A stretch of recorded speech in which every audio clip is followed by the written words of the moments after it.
Well everyone, it's time for us to go and take a look at the Apple Watch Series 9 and compare it against the Apple Watch Series 7 and see which specific Apple Watch is the better one for you. Now, the first thing I will definitely tell you is between both these watches, they're both very good, lots of similarities between them, but also a few differences. If you want to pick up an Apple Watch that I would recommend buying this year, links will be down in the description. You can get that from there and you can help support the channel at the same time. Now, the thing Apple did this year with the Apple Watch Series 9 is that they did kind of keep it in the same body that the Series 7 kind of changed. So back in 2021, the Apple Watch Series 7 was the Apple Watch that Apple did change up. They finally gave us a bigger size display for 41 and 45mm casings, and that was something that was really cool. The Apple Watch Series 9 has essentially kept that same type of design change. So I think that's fine. I don't think that's that big of a deal. But keep in mind that the Series 10 next year is probably going to start changing things up again, but I guess we'll see what happens there. The Series 7 on the front though, very good display. I felt like it was nice. You got up to 1000 nits of brightness on that Apple Watch. But with the Apple Watch Series 8, this is crazy, or the Series 9, this is crazy. You are now getting the same size display, but twice the amount of brightness as before. That is 2000 nits of brightness that you are getting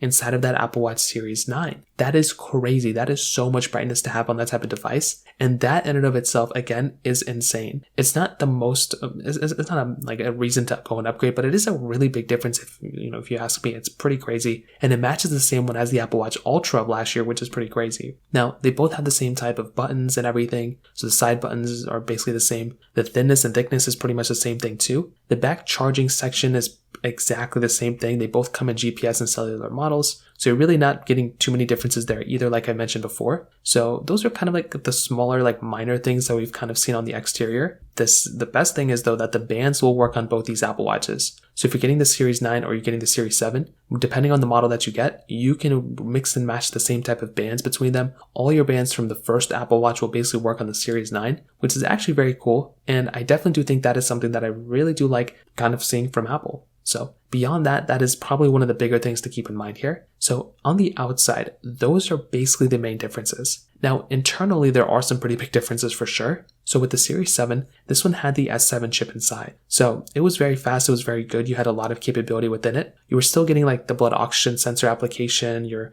getting all these other apps and stuff built in too. But the Apple Watch Series 9 definitely has a few more features up its sleeves. So for one, you are getting that ECG application now, which is very cool. You're still getting like high and low heart rate notifications, but that ECG application is actually very cool, and that's something I basically love using. Now you're also getting the W3 wireless chip inside, which is cool. And I would say the performance side, you're probably going to be getting better performance from the Apple Watch Series 9, but how much performance do you really need from an Apple Watch? Personally for me, I'm basically just like checking notifications every once in a while and like doing some other things here and there. It's a pretty basic experience that I have with my Apple Watches. So I'm not really doing anything insane with my devices. For you, if you're actually doing intensive things, then that might be different. But for me personally, I'm not really doing anything insane. So it's a pretty basic experience that I have. So that's kind of one thing to keep in mind with these Apple Watches. Beyond that though, with the Apple Watch Series 9, you are getting a few more features built in, which is amazing. So for one, you are getting, a faster device, which is cool. You're getting on-device Siri, which I think is a really cool thing. Having on-device Siri is awesome. And once again, that in and of itself is a very, very cool thing. You are getting this new double tap feature on your Apple Watch. Now, the Series 7 kind of had it within accessibility, but